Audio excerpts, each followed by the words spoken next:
Oh boy, the Xenoblade 3 Direct. It was amazing. I haven't been this excited for a game since Smash Ultimate or Torna the Golden Country. So I just want to share some thoughts and analyses, if you want to call them that, on what we've seen in terms of story direction, characters, the English voice acting, and whatever I feel like covering, to be honest. I will say this video will be really fast paced, especially compared to my normal videos. You can see this video as a sort of rapid fire of some ideas and thoughts I had since I first watched the Direct. So let's start by talking more about the story, because this definitely feels like the darkest Xenoblade game, for the lack of better words. All previous games had some kind of wars in them, but in there it felt more like a spectacle at times. The focus was clearly on the cool guy with a big sword being an unstoppable force, but here there seems to be more of a focus on the dead bodies and the cruelties of war. Previously, deaths of NPCs were just kinda glossed over, like, yep, that guy is definitely fucked. But here, there's specifically a pretty disturbing shot of a guy disintegrating after his death. This also seems to give some context to one of Tayon's lines in the very first trailer. The whole thing about they're not your friends anymore, they're his fuel. And you know, you also have the fact that both nations are, from what it looks like, cultivating child soldiers. That's messed up, and just makes you wonder what could have driven Melia, or sorry, the queens of Keves and Agnes, to do this. I do think this story setup might be able to bring out some of the best in these characters, at least when it comes to the character development side. If you've beaten Xenoblade 1 or 2, then you might have noticed that some characters got a bit shafted when it comes to their importance in the story. Sure, some of them got a bunch of development, but with others it almost felt like the writers forgot they existed. Of course, I can't predict this won't happen again, but it definitely feels like most of the 6 main party members will have some kind of relevance. The fact that they have shorter lifespans seems to affect all of them in some kind of way. Of course, Noah and Mio got a lot of attention, but Senna also seemed to play a bigger role throughout the Direct. Before the Direct, it already seemed like she had some insecurities about taking the lead, and they touched upon this again during the part explaining the interlinking. There's also a part near the beginning that seems to suggest that she's trying to sacrifice herself to prolong Mio's lifespan, so it definitely seems like she'll have a big role in the story. It doesn't just stop with her though. Tayon seems to have some introspective moments about the value of life, Lan seems to take some kind of leadership role, and it also looks like these two might have some kind of rivalry going on at the start. They don't seem to work well together when fighting Mr. Wildride, but in another scene Tayon seems perfectly content taking orders from Lance. So I'm assuming they might have some issues about leadership or their different fighting styles that they get to sort out. I don't think there was a lot about Uni yet, but hey, 5 out of 6 party members seem to have some setup for a character arc. That's what I like to see. So, compared to the previous games, we seem to be good in terms of character development. But if you want to talk about some other hot topics, we can move on to the voice acting.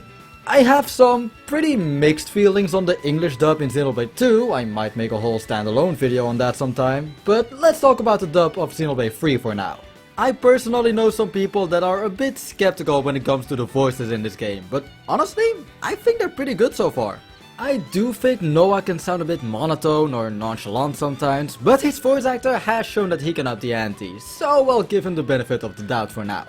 And for the rest, I like just about everyone, to be honest. Uni's accent can be a bit extra sometimes. Huh? He's lit up like a sparking light bulb! But overall, it's still great, and the same goes for Mio, Tayon and Senna's voice.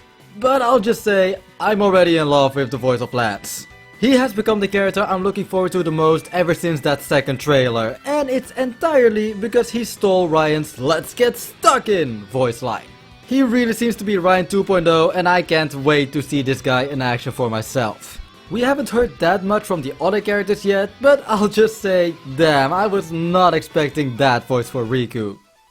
Now we see real Noppon potential. That's right!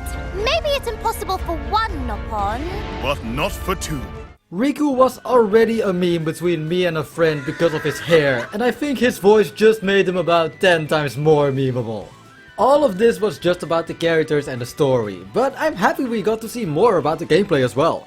It's cool to finally see the on-the-spot character changing in action, and I honestly still don't get how chain attacks work, but hey, cool that they tried to explain it at least. But the more of this game we're seeing, the more it just reminds me of Xenoblade X. First of all, we have this class customization thing, which seems to be really similar to the customization of X's avatar character, Cross. There, Cross could basically choose any class they wanted, and they could even get new art whenever they mastered one, just like in Free. And speaking of those classes, it seems that the class of one of the optional party members, Grey, is the Full Metal Jaguar, one of the classes that originated from X. I'm assuming the 7th party member slot will also work pretty similarly to the optional party members from X. If you don't know, that game had around 20 party members, but it was completely possible to beat the game without even encountering half of them. You had to go out of your way to accept their side quests to even recruit them, and I imagine something similar might happen with at least a few of these guys. Because there definitely seem to be way too many of them to fit all of them organically in the story. We already have all of those similarities, and some people seem to agree with me that some areas look very similar to the ones from Mira. I'm really hoping this game might somehow be connected to Xenoblade X, but I also feel like I might slowly be going insane by trying to look for possible connections. I swear, I thought this was Alma for a few seconds when I first saw this trailer. This can't have been just me, right? On the other hand, however, if this game is really connected to X, I'd imagine that would be a pretty big twist, so maybe we will only find out once the game gets released. They do seem to be pretty considerate with spoilers, as they even blurred out one of the extra party members, so big props to Monolith Sauce for that. I have some friends that are trying to avoid spoilers, but honestly, I'm pleasantly surprised by how little there were this time. But anyway, that was pretty much all I wanted to talk about. I know there's a lot of stuff I haven't covered, but since I really don't have a lot of time right now, I just picked a few things that interested me the most or that I cared about the most. But hey, if you really want to hear my thoughts on anything, you can just let me know in the comments. But anyways, that was all for me today. Thanks a bunch for watching.